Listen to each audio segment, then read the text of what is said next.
Shalom. Renungan kali ini berjudul Awal dari Hikmat dan Mengerti Takut akan Tuhan oleh Evangelis Lokamanya Prawiro. Begitu banyak dari Alkitab dan dari iman Kristen bertolak belakang dengan hikmat dan jalan-jalan dunia ini. Dunia berpikir dengan jalannya memiliki standar-standar tertentu dan biasanya bekerja dengan prinsip-prinsip tertentu. Namun apa yang Allah ungkapkan dalam firman-Nya biasanya bertolak belakang dengan jalan-jalan dunia.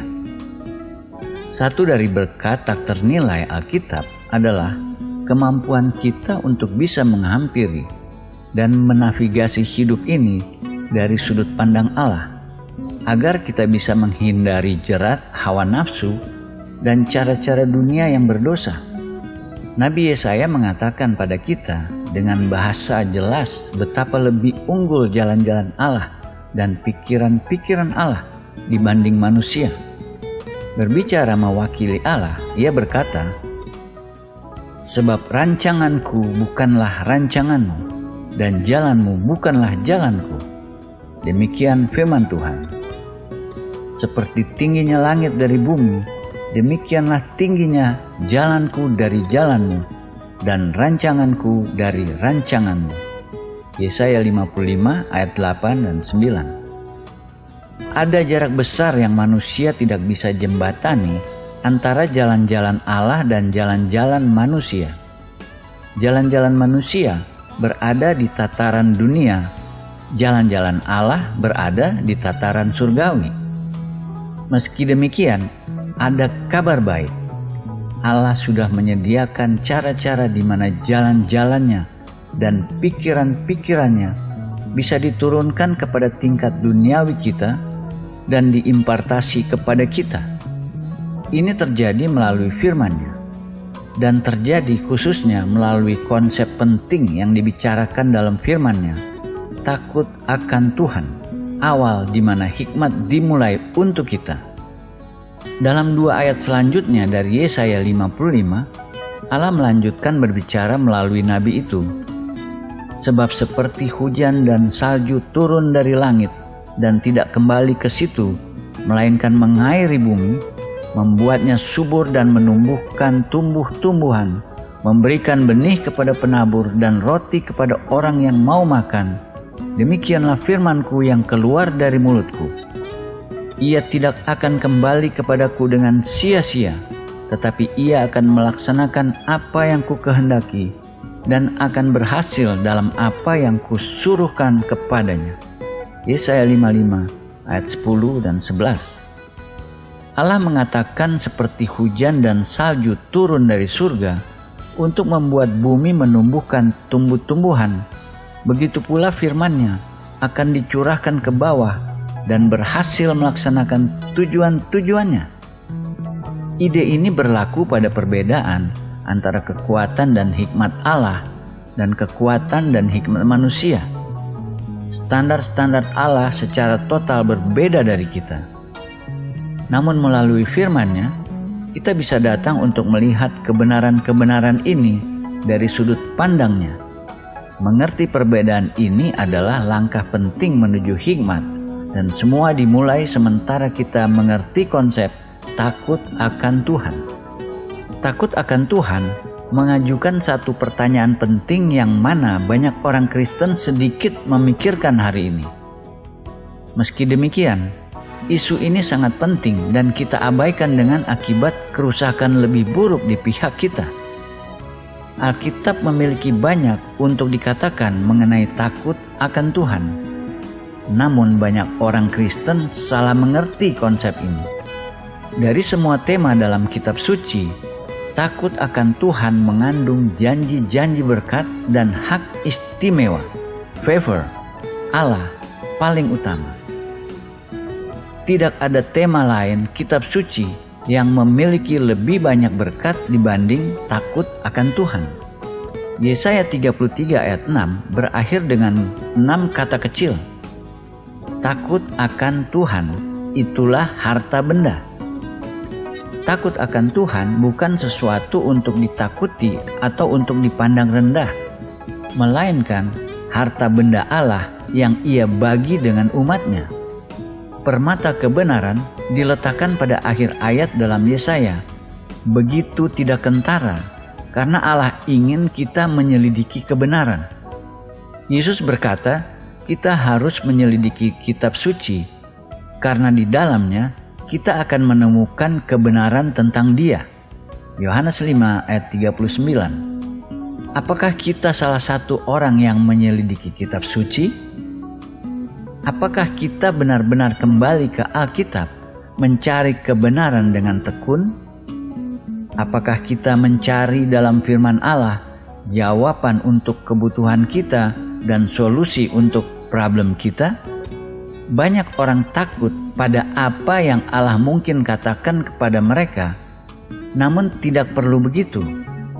Banyak dari apa yang firman Allah katakan pada kita tentang takut akan Tuhan sangat membesarkan hati dan harapan. Titah Tuhan itu tepat, menyukakan hati. Perintah Tuhan itu murni, membuat mata bercahaya. Mazmur 19 ayat 9. Takut akan Tuhan bukan hanya murni, membersihkan, memurnikan kita, dan menjaga kita murni. Mazmur 19 berkata, bertahan selamanya. Bukan hanya untuk kehidupan sekarang, namun untuk kekekalan. Takut akan Tuhan selalu menjadi tanda semua orang-orang sejati Allah, baik manusia maupun malaikat. Janganlah hatimu iri kepada orang-orang yang berdosa, tetapi takutlah akan Tuhan senantiasa. Amsal 23 ayat 17. Mazmur 19 berkata, selamanya, ayat 10. Amsal 23 berkata, senantiasa, ayat 17. Dengan kata lain, tidak boleh pernah ada waktu untuk kita tidak mempraktikkan takut akan Allah. Ada bentuk-bentuk spesifik ketakutan yang tidak berhubungan dengan maksud Alkitab ketika berbicara mengenai takut akan Tuhan. Bayi yang baru lahir secara alami takut pada dua hal, suara keras dan sensasi jatuh. Sementara kita tumbuh dewasa, ada pengalaman-pengalaman tambahan yang kita takuti secara alami, perang, hilang dalam kegelapan. Tipe-tipe ketakutan ini normal. Semua manusia memiliki ketakutan-ketakutan alami ini. Namun ketakutan-ketakutan ini bukan merupakan apa yang Alkitab sebut takut akan Tuhan. Ada juga ketakutan akibat roh jahat atau ketakutan demonik.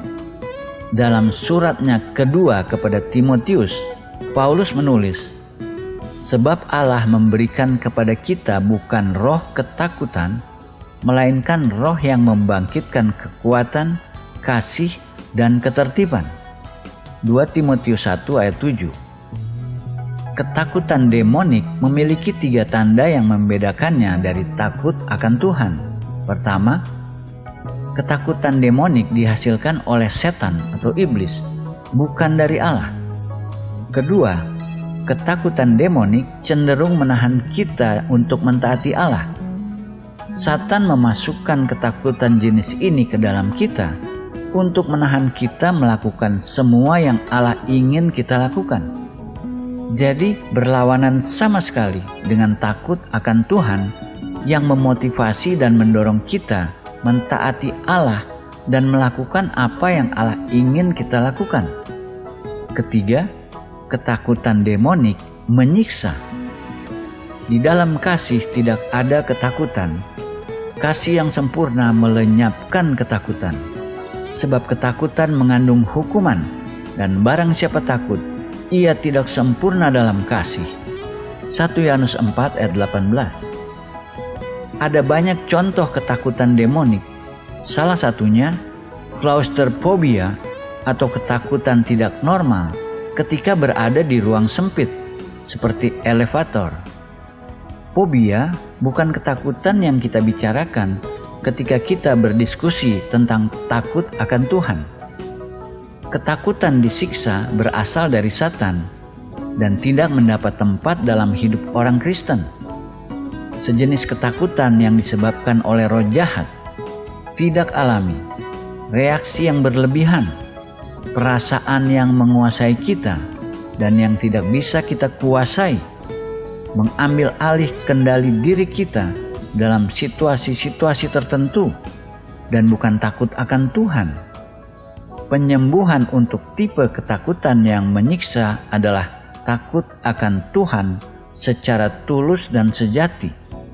Nabi Yesaya menulis mengenai ketakutan agamawi, dan Tuhan telah berfirman, "Oleh karena bangsa ini datang mendekat dengan mulutnya dan memuliakan aku dengan bibirnya, padahal hatinya menjauh daripadaku, dan ibadahnya kepadaku hanyalah perintah manusia yang dihafalkan." Yesaya 29 ayat 13. Yesus juga mengutip Yesaya dan Matius 15 ayat 7-9, mengaplikasikan nas kepada pemimpin-pemimpin agamawi pada zamannya yang ia sebut munafik. Ketakutan agamawi sejenis ketakutan yang menghasilkan kemunafikan.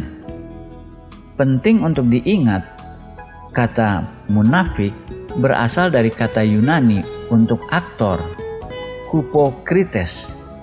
Jenis ketakutan agamawi ini membuat orang-orang bertindak agama mereka terdiri dalam fakat dramatik atau permainan peran, sosiodrama. Ketika kita masuk dalam bangunan gereja, mereka sering merubah semua kelakuan, sikap dan cara mereka bertindak. Ketika mereka berdoa, mereka cenderung menggunakan nada suara khusus. Tidak ada yang tulus atau alami. Apapun yang mereka katakan atau lakukan adalah pertunjukan berdasarkan pada apa yang seorang ajarkan mereka. Yesus berkata bahwa kepalsuan ini bukan yang Allah cari dari umatnya. Ketakutan agamawi diajarkan oleh manusia, bukan oleh Allah. Allah tidak bertanggung jawab atasnya. Juga dangkal, memiliki dampak perilaku di luar, namun hatinya tidak berubah. Tuhan berkata bahwa orang-orang yang hidup dalam ketakutan agamawi memuliakan aku dengan bibirnya, padahal hatinya menjauh daripadaku. Ketakutan agamawi tidak menghasilkan jenis ketaatan yang Allah inginkan. Menghasilkan sikap penurut, bukan ketaatan bebas anak-anak yang Allah inginkan. Jenis lain ketakutan adalah takut kepada manusia. Takut kepada orang mendatangkan jerat, tetapi siapa percaya kepada Tuhan dilindungi. Amsal 29 ayat 25. Takut kepada manusia berlawanan dengan percaya kepada Tuhan. Ketika kita takut apa yang orang lain pikir atau katakan, kita hidup dalam takut kepada manusia. Kita harus mengakui betapa sering takut kepada orang berhasil mendiami kita.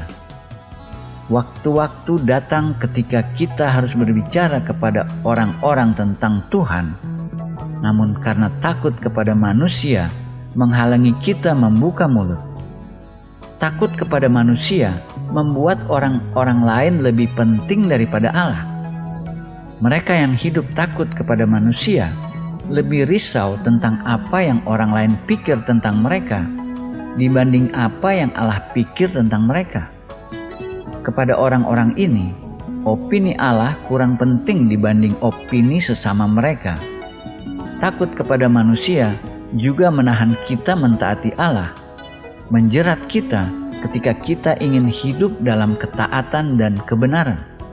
Takut akan Tuhan, jenis khusus ketakutan. Betul, ketakutan kadang-kadang dialami secara fisikal sebagai ketakutan besar. Sebagai contoh, ketika Musa dikonfrontasi dengan kemuliaan Tuhan dan suara Tuhan di Gunung Sinai, begitu menakutkan pemandangannya sehingga Musa berkata, "Aku sangat ketakutan dan sangat gemetar." Ibrani 12 ayat 21. Musa kemungkinan hidup lebih dekat dengan Tuhan dibanding sebagian besar orang. Namun ketika ia dikonfrontasi dengan pewahyuan, keagungan, dan kemuliaan Allah, ia berkata, "Aku sangat ketakutan dan sangat gemetar." Jika Musa bisa gemetar, begitu pula kita. Gemetar bukan pengalaman yang membahayakan. Bahkan sebetulnya, banyak orang perlu lebih banyak, visi lebih jelas, keagungan menakjubkan dan kuasa Allah.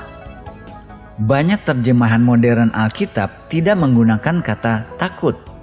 Disebabkan sebagian karena sikap humanistik yang mengurangi penekanan kebutuhan kita untuk takut akan Allah. Namun kita perlu takut akan Allah. Allah harus ditakuti dan tidak ada dalam Alkitab menyinggung bahwa takut akan Tuhan tidak perlu atau pilihan. Satu kata yang berhubungan dengan pengalaman takut akan Tuhan adalah kata terpesona dan kagum. Seperti ketika kita berdiri kagum terhadap seseorang atau sesuatu, dalam arti tertentu, berdiri kagum berarti kita tidak berani menghampiri terlalu dekat. Kata lain yang berhubungan dengan itu adalah menghormati dan memuja. Takut akan Tuhan bukan hanya satu dari kata-kata atau sensasi-sensasi itu.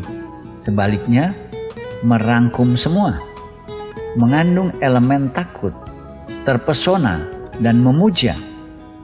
Sikap pasrah adalah buah yang dihasilkan oleh takut akan Tuhan. Takut akan Tuhan adalah sesuatu yang kita bisa pahami hanya melalui Roh Kudus. Takut akan Tuhan akan memberi kita sikap unik dengan jelas, terlepas situasinya. Ketika kita menghadapi situasi, keputusan, problem, atau kebutuhan, takut akan Tuhan menyebabkan kita bertanya, apa yang Allah katakan mengenai ini? Itu harus menjadi pertanyaan kita pertama, bukan apa menurut pikiran saya, atau bagaimana saya bisa mendapat apa yang saya mau. Namun, apa yang Allah katakan mengenai ini? Takut akan Tuhan memotivasi kita untuk selalu menyenangkan Tuhan. Hidup takut akan Tuhan sama dengan mentaati 10 perintah yang pertama. Janganlah ada padamu Allah lain di hadapanku. Keluaran 20 ayat 3. Perintah ini bisa juga diterjemahkan, engkau tidak boleh memiliki Allah-Allah lain selain aku. Mengikuti perintah ini akan membawa takut akan Tuhan dalam hidup kita. Untuk mentaati perintah ini, kita harus memberi Allah prioritas total, tempat tertinggi dan terpenting. Tidak ada lainnya dalam hidup kita. Tidak ada pengaruh, tidak ada orang, tidak ada motivasi bisa menguasai tingkat yang sama seperti Tuhan Allah kita. Harapan ini sangat logikal jika kita berpikir mengenainya. Jika Allah bersedia mengungkapkan dirinya kepada kita, membagi dirinya dengan kita dalam beberapa cara untuk masuk ke dalam hidup kita. Jika Allah Maha Besar menawarkan kita, makhluk debu, privilege persahabatannya, maka kenapa kita masih ragu-ragu menawarkan kepadanya tempat terpenting dalam hidup kita? Kejadian 31 termasuk ekspresi luar biasa yang beberapa orang mungkin tidak pernah memperhatikan. Ini bagian gambaran Yakub dikonfrontasi oleh pamannya Laban ketika mereka memiliki perselisihan besar. Pada akhirnya Laban berkata, "Jika Allah tidak berbicara kepadaku, aku sudah membalas dendam padamu." Karena Allah menampakkan diri pada Laban dan mengatakan padanya untuk tidak menyakiti Yakub, ia membatalkan rencana bengisnya. Lalu Yakub berkata kepada Laban, "Seandainya Allah ayahku, Allah Abraham dan yang disegani oleh Ishak tidak menyertai aku, tentulah engkau sekarang membiarkan aku pergi dengan tangan hampa. Kejadian 31 ayat 42. Catat frasa Allah Abraham dan yang disegani oleh Ishak. Kemudian dalam pasal yang sama dikatakan Yakub bersumpah dan membuat sumpah ini. Allah Abraham dan Allah Nahor, Allah ayah mereka, kiranya menjadi hakim antara kita. Lalu Yakub bersumpah demi yang disegani oleh Ishak ayahnya. Kejadian 31 ayat 53. Dua kali Allah Abraham disebut yang disegani oleh Ishak. Harus ada sesuatu mengenai sikap Ishak terhadap Allah yang Alkitab tidak ungkapkan sepenuhnya, yang menyebabkan orang-orang berbicara tentang Allah sebagai takut akan Ishak. Nabi Yesaya memberi gambaran nubuatan Yesus. Ini satu dari deskripsi indah permulaan Yesus. Ia disebut tunas akan keluar dari tunggul Isai. Suatu tunas akan keluar dari tunggul Isai, dan taruk yang akan tumbuh dari pangkalnya akan berbuah. Roh Tuhan akan ada padanya, roh hikmat dan pengertian, roh nasihat dan keperkasaan, roh pengenalan dan takut akan Tuhan. Yesaya 11 ayat 1 dan 2. Taruk adalah satu dari gelar perjanjian lama untuk Mesias. Alkitab mengatakan tentangnya dalam Wahyu. Dari Yohanes kepada ketujuh jemaat yang ada di Asia Kecil. Kasih karunia dan damai sejahtera menyertai kamu dari Dia yang ada dan yang sudah ada dan yang akan datang, dan dari ketujuh roh yang ada di hadapan takhtanya.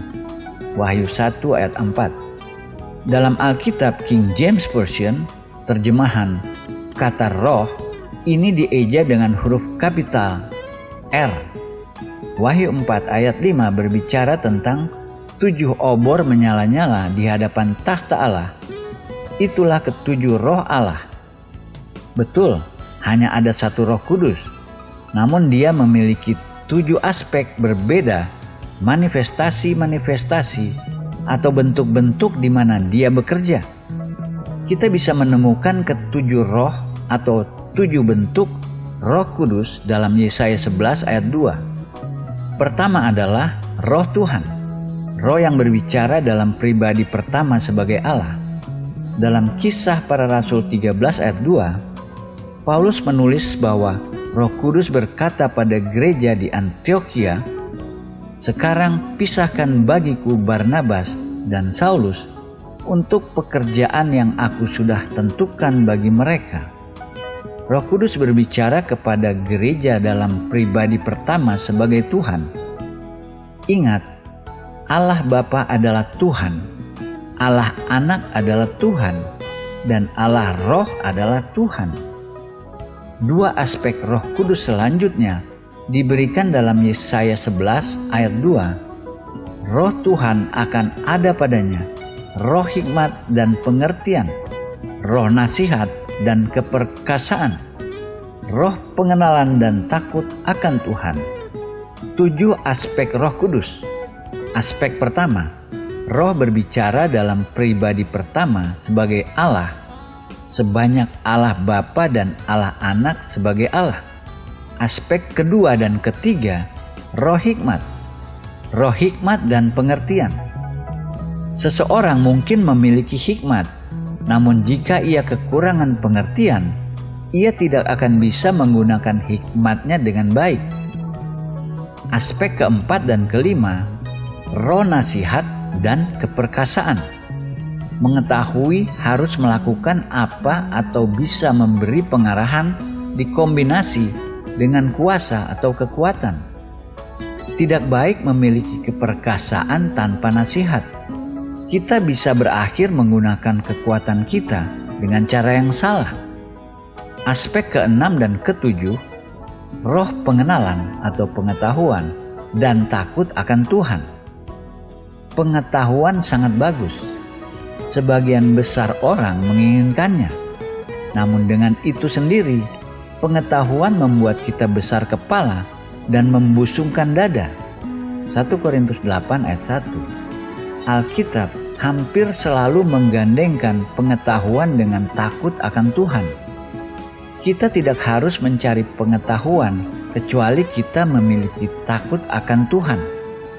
Jika tidak, pengetahuan akan mengakibatkan bahaya lebih daripada kebaikan pada kita. Menyimpan semua pikiran-pikiran ini di pikiran kita, kita melihat Yesaya 11 sebagai gambaran Mesias, Yesus. Ya, kesenangannya ialah takut akan Tuhan. Dari 7 aspek yang diberikan dalam ayat-ayat sebelumnya, aspek ini satu-satunya aspek yang Roh Kudus fokus, takut akan Tuhan. Jika Yesus sendiri perlu takut akan Tuhan, apakah kita juga tidak perlu? Takut akan Tuhan datang hanya melalui Roh Kudus. Tanpanya, kita tidak lengkap dan sangat rentan pada kesombongan dan jerat Satan atau iblis. Ibrani 5 memberikan pewahyuan luar biasa kenapa Allah Bapa selalu mendengarkan doa-doa Yesus. Dalam hidupnya sebagai manusia, Ia telah mempersembahkan doa dan permohonan dengan ratap tangis dan keluhan kepada Dia yang sanggup menyelamatkannya dari maut, dan karena kesalehannya Ia telah didengarkan. Dan sekalipun Ia adalah anak, Ia telah belajar menjadi taat dari apa yang telah dideritanya. Ibrani 5 ayat 7 dan 8. Allah mendengar doa-doa Yesus karena Yesus selalu berdoa dengan takut akan Tuhan. Nas di atas mengacu pada saat Dia dalam penderitaan mendalam menunggu pengkhianatnya, Yudas, di Taman Getsemani membawa prajurit-prajurit Romawi yang akan menyalibkan Dia. Dalam kesedihan yang mendalam, Yesus berdoa kepada Bapanya, "Ya Bapakku, jikalau Engkau mau, ambillah cawan ini daripadaku, tetapi bukanlah kehendakku, melainkan kehendak-Mu lah yang terjadi." Lukas 22 ayat 42. Pernyataan berserah itu merupakan contoh dan melambangkan takut akan Tuhan. Mari kita berdoa. Tuhan, janganlah pernah saya menaruh apapun pilihan saya di hadapan-Mu. Biarlah tidak ada yang lebih penting untuk saya daripada kehendak-Mu. Sikap itu esensi takut akan Tuhan. Amin.